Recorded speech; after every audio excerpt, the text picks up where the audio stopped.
Olá, seja muito bem-vindo ao canal. Essa é a sua primeira vez por aqui? Se for, sinta-se muito acolhido. Meu nome é Roberta Renault e é com muito prazer, muita satisfação que eu te apresento o canal Vocação Jurídica. Esse canal ele foi criado com o intuito de facilitar a compreensão sobre o funcionamento de um processo criminal na prática. Seja você um advogado que está dando seus primeiros passos na advocacia criminal, seja você um estudante de direito, ou quem sabe o familiar de um preso, ou uma pessoa que está sendo processada criminalmente. Então aqui todos têm espaço para fazer perguntas e lembrando que eu sempre deixo disponível o meu WhatsApp. Através do WhatsApp você também pode fazer perguntas no reservado, pode pedir uma consultoria sobre um processo que você esteja sofrendo, algo que seja importante, tá bom? Bom, a gente vai falar sobre um tema que vem sendo recorrente aqui no canal, porque as principais perguntas são sobre esse tema, que é a execução penal. A execução penal é aquela fase onde a pessoa já foi condenada, ela já interpôs todos os recursos possíveis e imagináveis e agora ela vai começar a cumprir a pena dela. Então, eu tenho percebido que muitas pessoas acham que o processo de execução penal, que é o processo de acompanhamento da pena, onde a gente pede as progressões de regime, onde a gente pede livramento condicional, visita periódica ao lar, trabalho extramuros, enfim, acham que é um processo igual ao processo lá que gerou a condenação. E a realidade, pessoal, é muito diferente. São dois processos distintos, embora o processo do cumprimento da pena dependa da condenação, ok? Então, às vezes, o advogado particular que está acompanhando o processo, que está sendo diligente, que está fazendo tudo que está ao alcance dele, muitas vezes ele é culpado, responsabilizado pela família, dizendo, poxa, está demorando demais. Por que ainda não saiu o direito que o senhor ou a senhora pediu? Então, esse vídeo é para tirar essas dúvidas. Veja bem, a gente tem aqui no Rio de Janeiro, por exemplo, uma única vara que acompanha todos, eu não estou falando alguns, eu estou falando todas as pessoas que estão condenadas no Rio de Janeiro.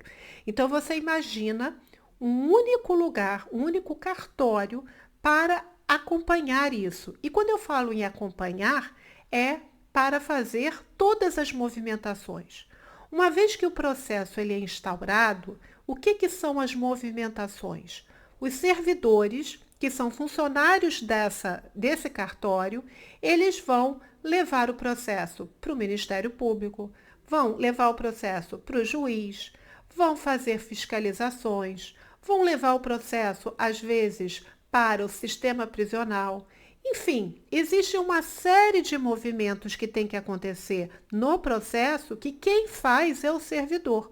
Só que esse servidor, ele está cuidando de milhares de processos que são divididos entre eles de acordo com o final do RG da pessoa condenada. Então, é muito complicado, pessoal. Aqui no Rio de Janeiro, o juízo que faz isso é a vara de execução penal.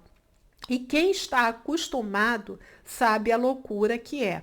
O advogado, ele faz um pedido, por exemplo, de progressão de regime. Para ele pedir para o seu cliente progredir do regime fechado para o regime semiaberto, por exemplo, ele tem que saber que estão presentes uma série de requisitos legais. Só que isso não é automático.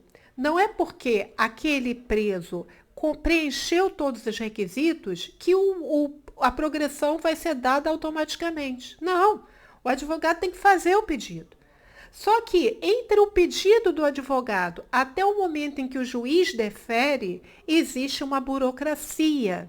E essa burocracia, ela é retardada, ela é ainda mais demorada. Por quê? Porque são muitos processos, são muitos presos pedindo progressão de regime ao mesmo tempo. Então, os familiares têm que ficar atentos a isso. O advogado muitas vezes pode estar fazendo o melhor de si, mas muitas vezes ele não depende, ele não tem controle sobre tudo, né? Às vezes a vara está sobrecarregada, porque além daquele cliente que o advogado está lutando pelos direitos, existem muitos outros.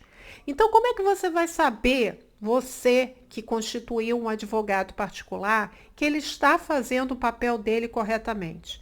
O advogado que é diligente, ele presta contas para a família, para o preso, periodicamente. Então, se ele fez um pedido de progressão, ele vai mostrar para a família que tem um protocolo da petição, porque todo pedido que a gente faz eletronicamente, hoje a maioria dos processos de execução são digitais, tem um protocolo. Então, você envia advogado, envia para a família o comprovante de que ele deu entrada no pedido.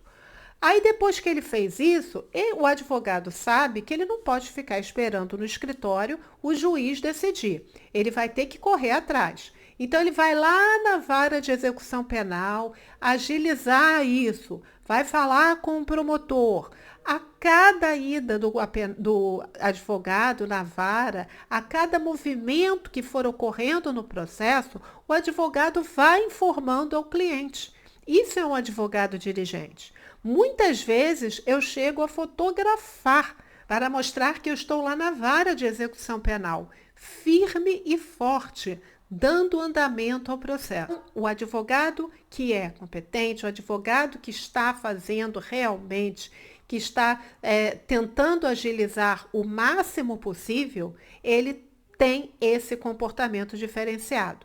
Então, se você, por acaso, verifica que o advogado desapareceu, há duas uma.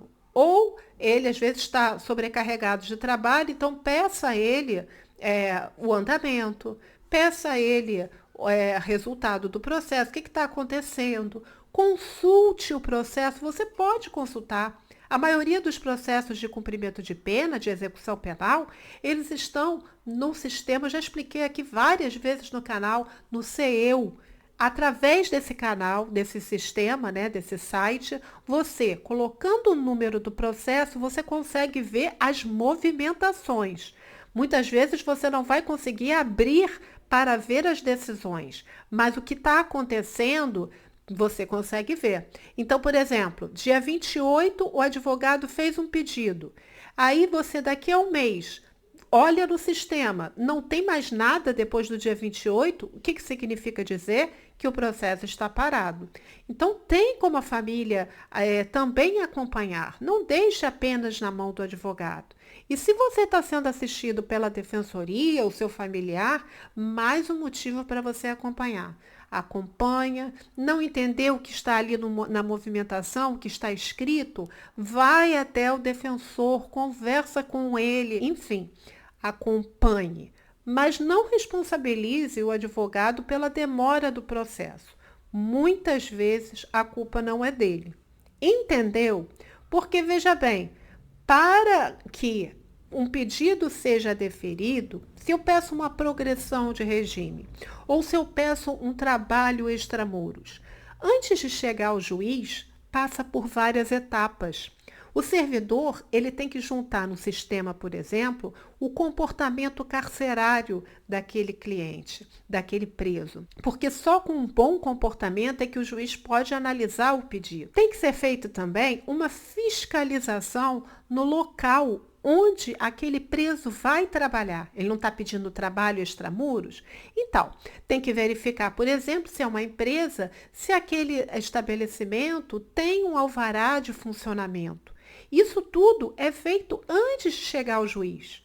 Também tem que haver a manifestação do Ministério Público. O promotor de justiça, ele aqui no processo de execução, ele é um fiscal da lei. Então, ele tem que acompanhar, ele tem que dar a opinião dele sobre isso. E cada etapa demora. E é por isso que o advogado tem que ficar acompanhando e indo até a VEP fisicamente, presencialmente, a cada etapa. Tá? Mas mesmo o advogado estando presente, fazendo um acompanhamento de perto, há uma demora. Eu já vi casos de processos acompanhados pela Defensoria Pública que um pedido de visita periódica ao lar demorou mais de um ano. Então, isso é um absurdo, né? A pessoa fica um ano aguardando para que o juiz analise se ela tem direito de visitar ou não a família. Mas isso em casos de defensoria, por exemplo. Se o advogado estivesse na causa, talvez ele agilizaria, porque esse não é o prazo razoável.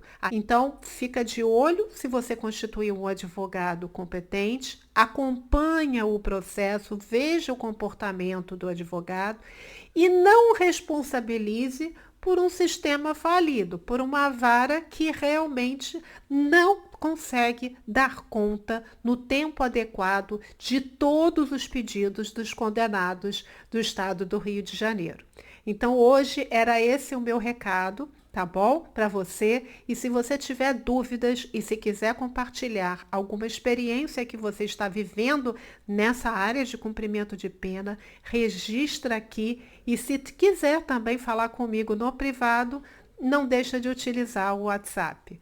Um forte, carinhoso abraço e até o próximo vídeo, se Deus quiser. Beijo grande para você. Fica com Deus. Tchau.